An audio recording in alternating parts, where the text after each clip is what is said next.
आज लयच वेळ झालं का भोर यायला 7:30 वाजले. मॅडम म्हणतात मला सन्मती जेवण कधी होणार 7:30 वाजले.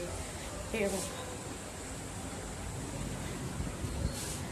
किती वाजले 8:30 वाजत आले.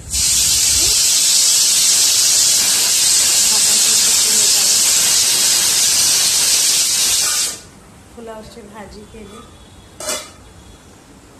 कोबीचं कोशिंबीर आणि हे हिरवा मुगाची आमटी. झालं जेवण. ताटं सुद्धा लावलेलं आहे. आता नुसता भाकरी करायचं. भाकरी तेवढं केलं की झालं मग.